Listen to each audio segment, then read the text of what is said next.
time zone to you Helldivers. It's that time of year again.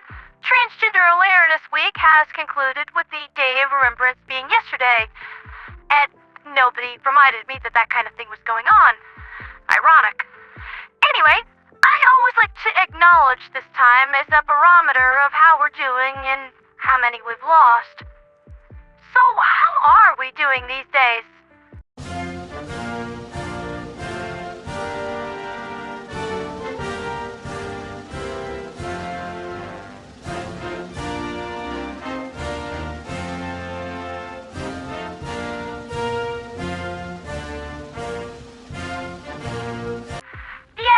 Yeah, that sounds about right. Ever since the annoying orange took office, things have not been great. Everyone is feeling the pain. From healthcare premiums cooking off like rockets belonging to a certain overly self-important gazillionaire, and the administration aiming to eliminate the fraud and abuse from SNAP benefits. I can't think of a single person in my life that is doing well in a low-stress environment. It really does feel like an instance of reactive abuse, when the people of my country are steadily being bullied more and more until someone, somewhere, snaps under the strain, and then tyranny can be ushered in for generations to come, citing, "Look how unstable you all are."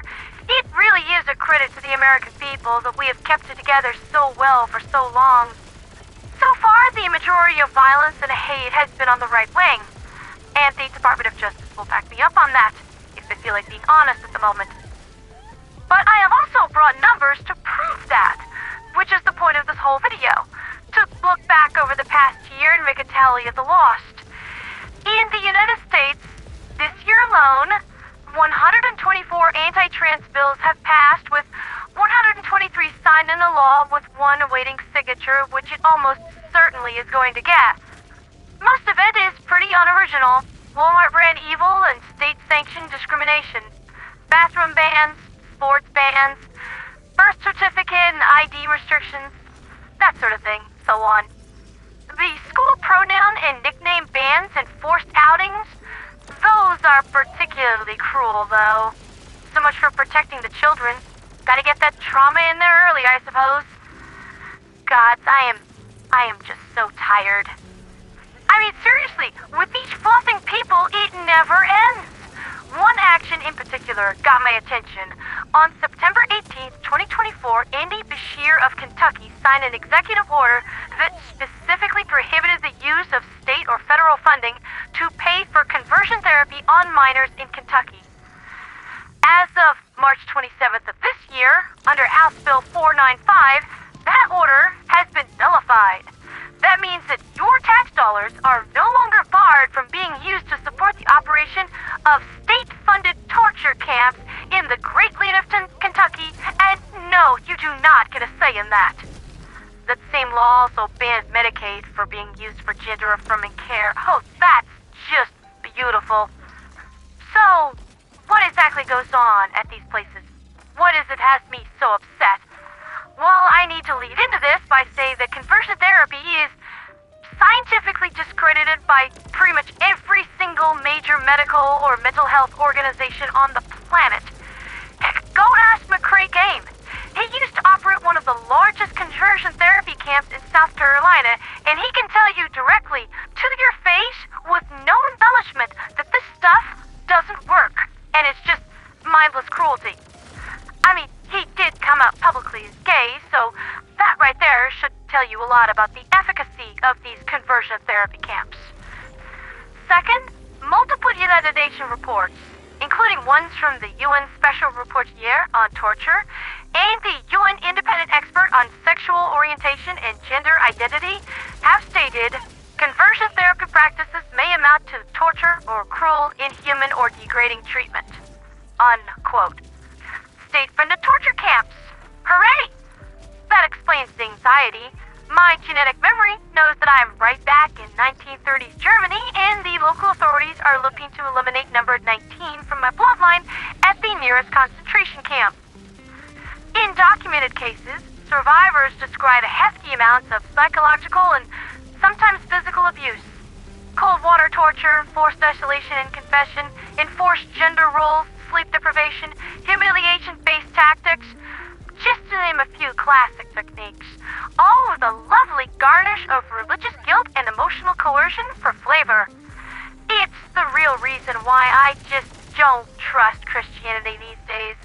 They would demand that we surrender our lifestyle, our basic human rights, in some cases, our very lives, just so they can practice their goofy religion completely unopposed. And it really is goofy. I think George Carlin said it best. You have an all-powerful, all-seeing, all-knowing entity that lives in the sky, that knows everything, is everywhere at all times, and can do anything except balance a checkbook. Dude needs money. That is hilarious. There have also been a medley of executive orders passed by His Ocker Majesty, Emperor Gluteus Maximus Trump, such as the Defending Women from Gender Ideology, Extremism, and Restoring Biological Truth to the Federal Government, which he did before his saffron butt hit the Oval Office chair on day one. And really, truth in government? Isn't that kind of a tautology or an oxymoron? No, it is an oxymoron. The definition of tautology is saying the same thing twice in different words, generally considered to be the fault of style. Sort of like if I called him a Republican sociopath. Anyway, back on topic. This redefines sex in federal policy in strictly biological terms, signaling agencies to roll back the recognition of trans and non-binary people across regulations, data collection, and enforcement. They are literally trying to legislate us out of existence. How charming. But I am not affected by this because I don't need a piece of paper telling me who I am. And removing me from data collection? Are you sure about that? I do my best work in anonymity and stealth. There was also the protecting children from chemical in surgical mutilation and the keeping men out of women's sports orders. Because that's how it always starts. Protecting children in women's sports, and then, once that is accepted by the general public, they can work on the systematic elimination of trans people from the rest of society. I know how incrementalism works, Orange Boy. There's also the fact that His Royal Majesty shut down the LGBTQ+ specific branch of the National 988 Suicide and Crisis Line, cutting the $33 million that kept that dedicated sub-network running. You just suck for that. More than Meridia in a wind tunnel. Please tell me, explain it like I eat with my feet, how preventing suicide protects women and children. Besides, we all know how Dirty Donnie actually treats women and children, much like the rest of his disgusting party. The hypocrisy is stunning. All of this rolls back around to how many people that we have lost this year. I just figured that I would open with why we lost them. Since September 30th of last year, we've lost about 400 people worldwide to murder or suicide. And honestly, that doesn't sound like that much. Until you remember that we are less than 1% of the population, and many deaths simply go unaccounted for because the police don't regard it as murder, or refuse to acknowledge that the victim is trans. Oh yes, dear listeners, this is how the game is played. And these are merely the victims that we can actually name. Acting on the information that we have, the general population suffers a murder or suicide rate of about 14 per 100,000 people. Transgender people suffer nearly 22, almost double. If you adjusted our numbers so that we were as numerous as white, cisgendered people, and ran that same ratio again, you would see something like 200 to 400,000 people every year. If the United States was losing a moderate-sized town every year to murder and suicide, that would actually constitute a legitimate national crisis.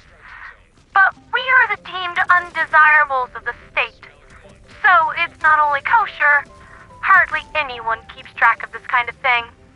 Thus, my numbers are fairly speculative. Because the murder rate for the general population actually tracked and prosecuted. Hate crimes with terminal consequence against my community are not. So, that's where we are today. Regardless of whether or not Chio Benito gets exposed in the Magical Mystery Island files, I don't see him going anywhere. Like it or not, and I deeply dislike it, we're stuck with him and his awful party and these numbers. Normally I try to end my broadcasts on a happier note, but this time, I don't have anything for you. Recently, someone called my community an expansionistic ideology. And I know that he didn't stick around to actually look at any of the evidence that I am presenting. So much for being a well-educated individual. We're the victims of one, and we just want to live in peace. Unfortunately, that is not an option. We have to fight and claw every day with all our might just to stay alive. And if we fatigue, if we withdraw, if we stick our heads in the sand, if we go back into the closet, we'll just end up as another statistic and no one will remember us. Again,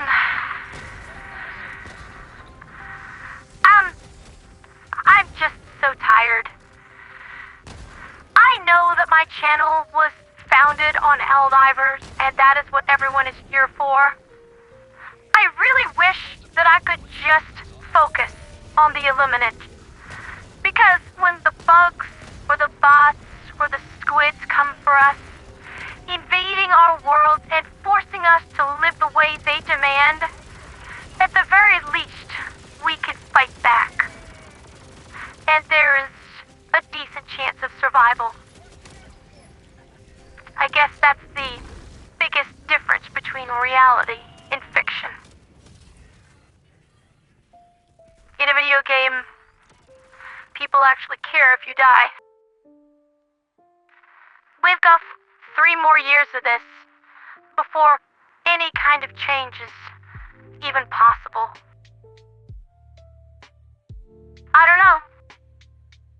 I really don't know.